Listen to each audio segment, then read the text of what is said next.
ఉరవకొండలో ఉరకలు వేసే ఈ ఉత్సాహాన్ని ఈ రాష్ట్రం చూడాలి. తెలుగుదేశం సునామీ ఉరవకొండ నుంచే మొదలైంది. రా కదలిరా సమావేశానికి విచ్చేసినటువంటి మనందరి ప్రియతమ నేత, మన అధినేత శ్రీ నారా చంద్రబాబు నాయుడు గారికి, వేదికను అలంకరించినటువంటి పెద్దలకు, మిత్రపక్షమైనటువంటి జనసేన పార్టీ నాయకులకు, విచ్చేసినటువంటి తెలుగుదేశం పార్టీ కుటుంబ సభ్యులందరికీ కూడా హృదయపూర్వక నమస్కారం తెలియజేసుకుంటాను. ఈ జిల్లా గళాన్ని వినిపించడానికి, ఈ జిల్లా స్వరాన్ని వినిపించడానికి రాష్ట్రం మొత్తం చూసే ఈ అనంతపురం సమావేశంలో ఒక్కటి స్పష్టమవుతుంది. అనంతపురంలో తెలుగుదేశం జెండా తప్ప మరే జెండా కనపడదు అని. పొత్తులో ఉన్న జనసేన తెలుగుదేశం జెండాలు తప్ప వైకాపా, కాంగ్రెస్, కమ్యూనిస్టులు ఎవ్వరూ కూడా కనపడని స్థాయిలో ఎన్నికల ప్రభంజనం రాబోతోంది. దానికి ఇక్కడ ఉన్నటువంటి ఈ జన సునామీనే నిదర్శనం.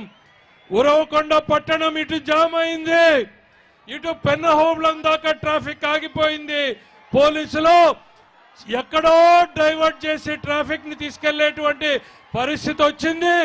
ఇది ఉరవకొండ ప్రభంజనం అనేటువంటి తెలియజేసుకుంటున్నాం. ఇంతమంది ముందు ఇదొక చారిత్రాత్మక ఘట్టం. నా జీవితంలో ఇదొక చారిత్రాత్మక ఘట్టం. ఎందుకంటే ఈనాటికి, ఈ సంవత్సరానికి నా రాజకీయ ప్రస్థానం మొదలై 30 సంవత్సరాలు మొదలైంది. ఈ 30 సంవత్సరాలలో నా జీవితాన్ని ప్రభావితం చేసిన వారు అందరూ ఇక్కడ ఉన్నారు. 28 ఏళ్ల వయసులో తెలుగుదేశం జెండా పట్టుకుని ఉరవకొండలోని పల్లె పల్లెకు తిరిగితే 1994లో అన్నగా, తమ్ముడిగా, కొడుకుగా, మీలో ఒకడిగా, మీవాడిగా భావించి 18,000 మెజారిటీతో శాసనసభకు గెలిపించి ఆశీర్వదించి పంపించినటువంటి మీకు శిరస్సు వంచి నమస్కరిస్తున్నాను. 30 ఏళ్లలో తరం మారింది, 2 తరాలు మారాయి. ఆ రోజు పరిస్థితులు ఈ సందర్భంగా గుర్తు చేస్తున్నాను. ఈ 30 సంవత్సరాలలో ఈ పయ్యావుల కేశవ్ రాష్ట్రంలో ఒక గుర్తింపు, గౌరవం వచ్చింది అంటే అది మీ చలవ, అటు అధినాయకుడి చలవ, అధినాయకుడి ఆశీస్సులు అనేటువంటిది ఈ సందర్భంగా తెలియజేసుకుంటున్నా. నేను కష్టం వచ్చినా నష్టం వచ్చినా మీ వాడిగా మీరు భావించారు. మనందరము ఒక కుటుంబ సభ్యులుగా పెరిగాం. ప్రతి పెళ్లికి వెళ్ళాను, పిలిచిన ప్రతి ఇంటికి వచ్చాను. సంవత్సరానికి 500 పెళ్లిళ్ళు వేసుకుంటే 30 సంవత్సరాలలో 15,000 పెళ్లిళ్ళు అటెండ్ చేశాను నేను. మీ కుటుంబ సభ్యుడిగా మీ సుఖాల్లో, మీ సంతోషాల్లో పాలు పంచుకోవాలని ప్రతి ఇంటికి హాజరయ్యాను. మరి అదే విధంగా నా పిల్లల పెళ్లి జరిగితే 15,000 మంది కుటుంబ సభ్యులతోనూ హాజరై ఆశీర్వదించారు. అటు రాజకీయంగా, వ్యక్తిగతంగా ఆశీర్వదించినటువంటి మిమ్మల్ని చేతులెత్తి నమస్కరిస్తున్నాను. రాష్ట్రంలో ఎంతో మంది ఎమ్మెల్యేలు అవుతారు, మంత్రులు అవుతారు, కేంద్రంలో మంత్రులు అవుతారు. కానీ 30 సంవత్సరాల సుదీర్ఘ రాజకీయంలో ఇంతటి అభిమానాన్ని కూడగట్టుకున్నటువంటిదే నాకు ఎంతో సంతోషం. మీ అభిమానాన్ని పొందడం ఒకవైపు, మరోవైపు ఈ జాతి, ఈ తెలుగు జాతి ప్రయాణాన్ని మార్చేటువంటి అధినాయకుడితో కలిసి పనిచేసేటువంటి అవకాశం రావడం నా అదృష్టంగా నేను భావిస్తున్నాను.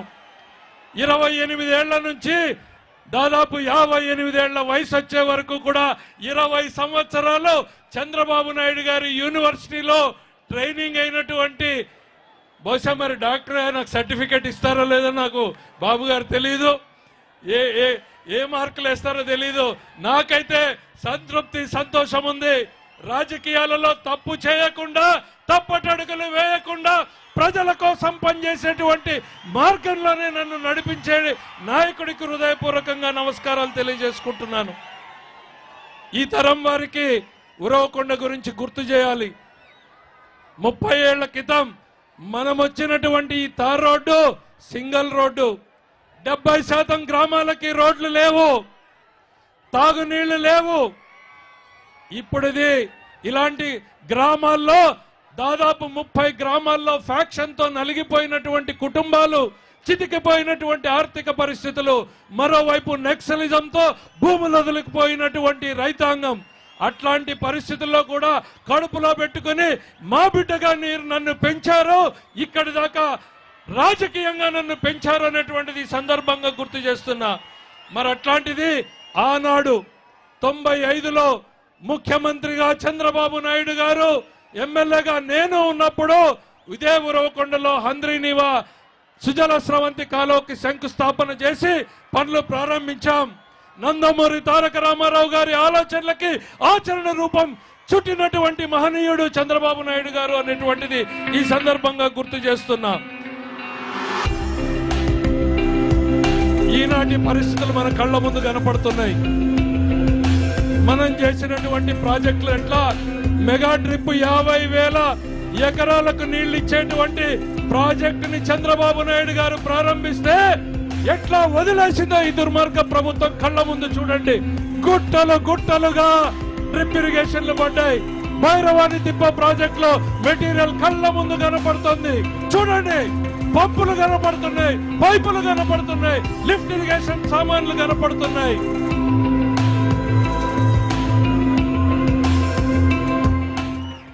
ఇది ఆనాడు చంద్రబాబు నాయుడు గారు ఉరవకొండలో శంకుస్థాపన చేస్తే ఇవాళ నీళ్లు పండించుకుంటున్నాం. ఒక్క ముక్క ఈరోజు ఆంధ్ర రాష్ట్రానికి నేను చెప్పాలనుకుంటున్నా. అది నాయకుడికి కూడా ఆయన చేసిన పని గొప్పతనం ఆయనకు కూడా తెలిసి ఉండకపోవచ్చు. ఈరోజు రాష్ట్రానికి నాయకుడికి చెప్పాలి, మీరు నీళ్ళిస్తే 1 కోటి రూపాయలు కాదు 2.5 కోట్లు సంపాదించినటువంటి కౌలు రైతులు ఈ భూమి మీద ఉన్నారు సార్. మా వేల్పు మడుగులో దాసరి సీనా అనేటువంటి రైతు, 3 ఎకరాల రైతు, లారీ డ్రైవర్ గా పనిచేసేటువంటి రైతు, 50 ఎకరాలు కౌలుకు తీసుకుని పంట తీస్తే ఈ సంవత్సరం, గత సంవత్సరం 2.5 కోట్ల రూపాయలు మిర్చిలో తీసుకున్నాడు. ఇది ఒక దాసరి సీనా కాదు. కురబ జయరాం అదే గ్రామానికి చెందితే 40 ఎకరాలు కౌలు చేస్తే 2 కోట్ల ఆదాయాన్ని తీశాడు. వేదిక సాక్షిగా చెప్తున్నాం. ఈరోజు బోయ రామన్న 30 ఎకరాలు కౌలుకు చేస్తే 1.5 కోట్లు తీశాడు. విడపనకల్లులో, నింబగల్లులో, వ్యాసాపురంలో రైతు రాజన్న 30 ఎకరాలు వేస్తే 1 కోటి రూపాయలు తీశాడు. నేను రాజకీయాల్లోకి వచ్చిన రోజు 1 కోటి రూపాయలు అనేటువంటిది విన్నామా తమ్ముళ్ళు? రాయలసీమలో రత్నాలు దొరుకుతాయంటే వర్షాలు పడితే నీళ్ల మీద వెతకడం కాదు, నీళ్లు ఇస్తే రత్నాలు పండుతాయని నమ్మినటువంటి వ్యక్తి. ఈ 5 సంవత్సరాలు మనం అధికారంలో ఉండుంటే ఈరోజు ఈ చెప్పిన రైతులు కాదు, మన నీళ్లలో కూడా లక్షలు కోట్లు కాకపోయినా ప్రతి కుటుంబం కూడా సంతోషంగా పంటలు పండించుకునే స్థాయిలో మనకు నీళ్లు వచ్చేవి. ఎందుకు చెప్తున్నానంటే మన తలరాతలు మారడానికి ఈ రాయలసీమలో, అనంతపురం గడ్డలో నీళ్లు నీళ్లు నీళ్లు నీళ్లు మీద మన తలరాతను మార్చేటువంటివి వేరేవి లేవు అనేటువంటిది ప్రగాఢంగా నేను నమ్ముతున్నాను. ఆ నీళ్లు ఇస్తే మా జీవితాలు ఎట్లా మారుతాయో కళ్ళ ముందు కనపడినటువంటి సాక్ష్యాన్ని ఈరోజు రాష్ట్రానికి పెడుతున్నాను. మా అనంతపురం జిల్లా రైతాంగానికి నీళ్లు ఇస్తే ఏ రైతు ఈ రాష్ట్రంలో, ఈ దేశంలో పోటీ వస్తాడో అనేటువంటిది నేను సవాల్ చేస్తున్నాను. బంగారును పండించగలిగినటువంటి సత్తా, కష్టానికి వెనుకాడినటువంటి వ్యక్తిత్వం, కరువుతో పోరాడినటువంటి మనస్తత్వం ఈరోజు రైతాంగానికి ఈరోజు ఉన్నటువంటిది ఉంది. తమిళ్లో కిందకు దిగాలి, కిందకు దిగాలి, దిగాలి ప్లీజ్. లక్షలు కోట్లు సంపాదించే మార్గాన్ని చూపిన ఈ నాయకుడు కావాలా? మనమిచ్చేటువంటి మందు డబ్బులో మందు బాటిల్ డబ్బుతో సగం నొక్కి మిగిలిన సగం బటన్ నొక్కే జగన్మోహన్ రెడ్డి కావాలా అని సమాజం ఆలోచించుకోవాల్సినటువంటి తరుణం వచ్చింది. మన మందు బాటిల్తో ఈ రాష్ట్రంలో పేద ప్రజానీకం తాగే మందులో సగం నొక్కి మిగిలిన సగం మనకు బటన్ నొక్కేటువంటి జగన్మోహన్ రెడ్డి కావాలా, నీళ్ళిచ్చి మన తల మార్చే ఈ నాయకుడు కావాలా అనేటటువంటి ఆలోచించుకోవాలి.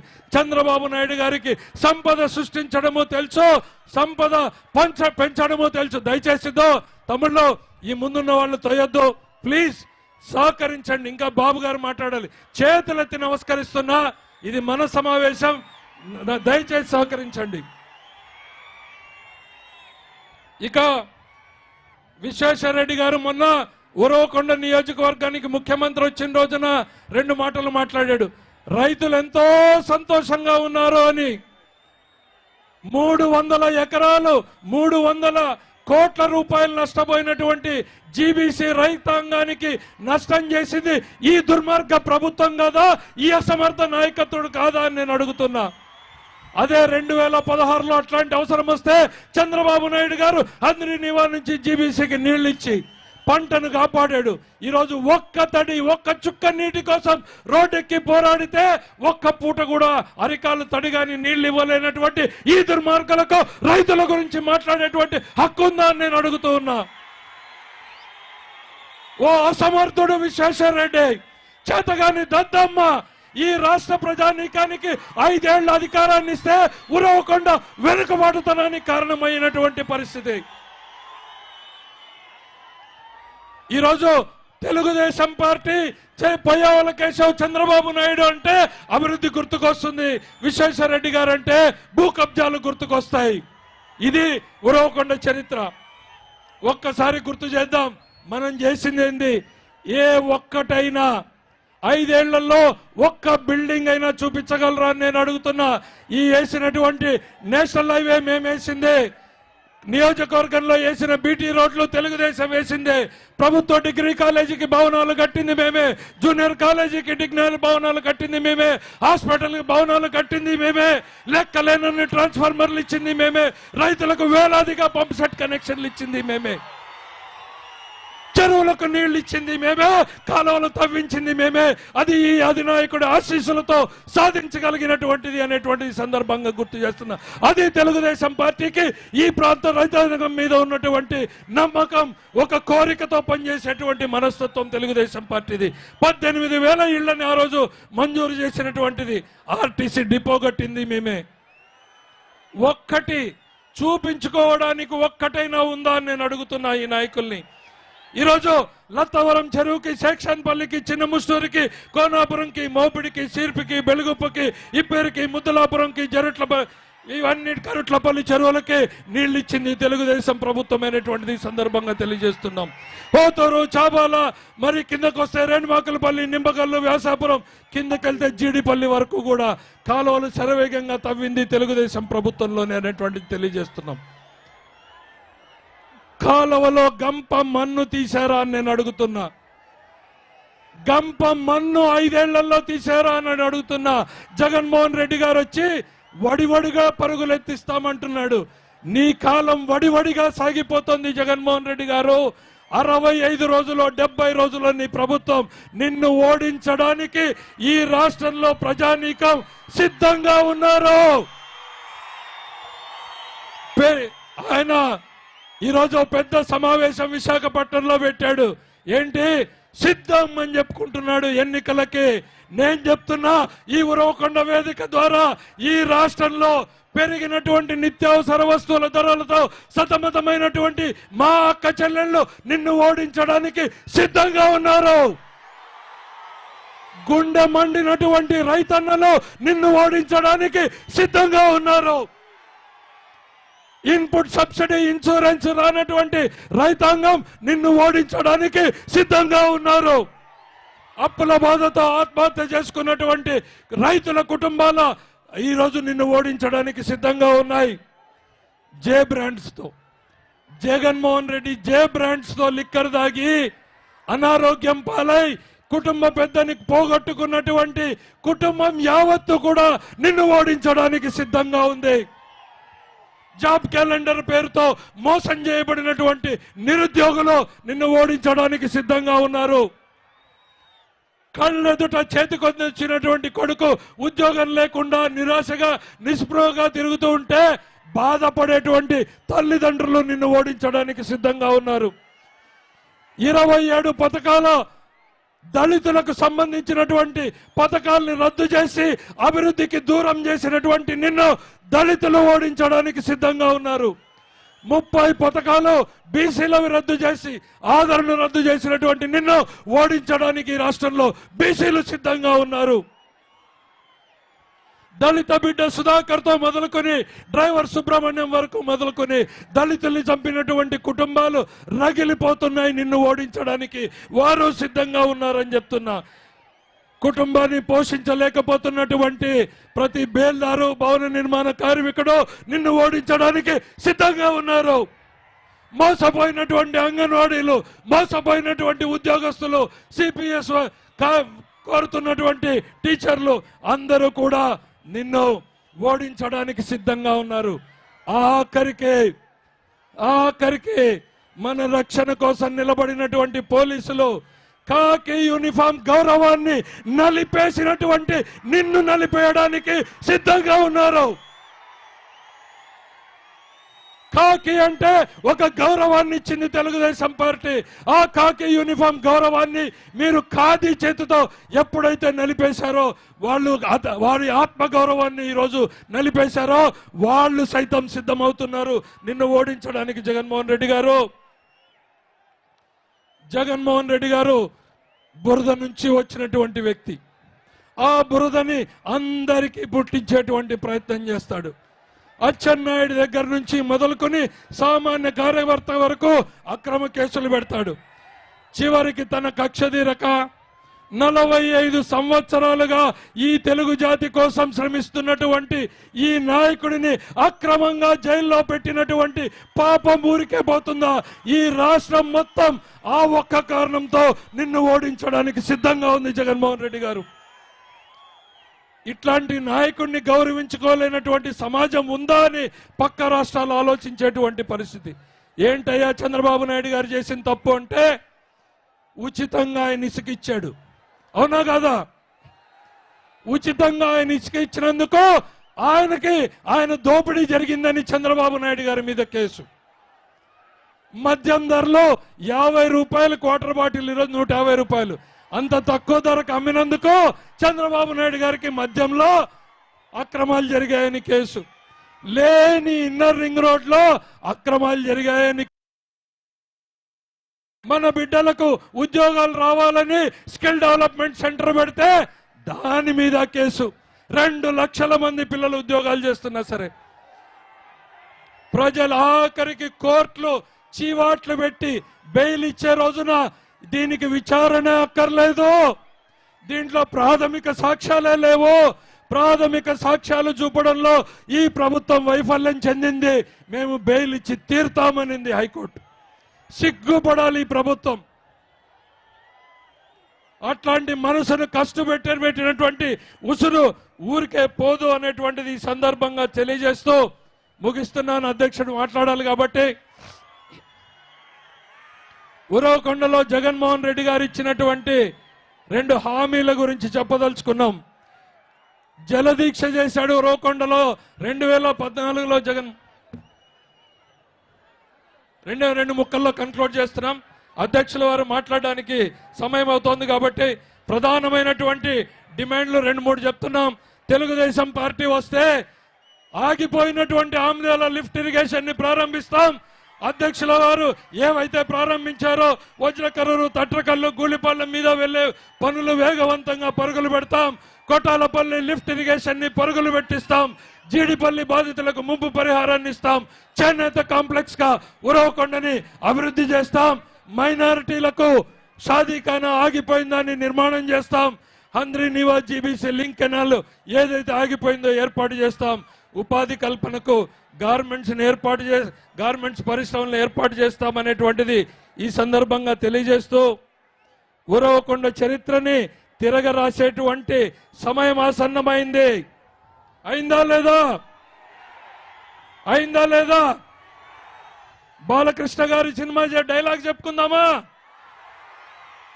History repeats, history repeats. 1994లో ఉరవకొండలో తెలుగుదేశం జెండా ఎగిరింది, రాష్ట్రంలోనూ తెలుగుదేశం జెండా ఎగిరింది. 2024లో రాష్ట్రంలో అధికారం మనదే, ఉరవకొండ మనదే. 1994 రిపీట్స్ ఇన్ 2024. ఈ అవకాశాన్ని మన మీద ఎన్నో పనులున్న ఉరవకొండ సమావేశాన్ని ప్రేమతో పెట్టుకుని ఇక్కడికి విచ్చేసినటువంటి అధినాయకుడికి మా రైతుల తరఫున, మా యువకుల తరఫున, మా చేనేత కార్మికుల తరఫున హృదయపూర్వకంగా మీకు రుణపడి ఉన్నామని తెలియజేస్తున్నాం. మళ్ళీ అధికారంలోకి వచ్చేది మనమే, మళ్ళీ ముఖ్యమంత్రి అయ్యేది మీరే. మా తలరాతల్ని మార్చగలిగే దేవుడు మీరే అనేటువంటిది సందర్భంగా తెలియజేస్తూ, మీరేదైతే చేశారో వాటిని పరుగులు పెట్టించండి, మా జీవితాల్ని మార్చండి అని హృదయపూర్వకంగా కోరుకుంటూ సెలవు తీసుకుంటున్నా. జై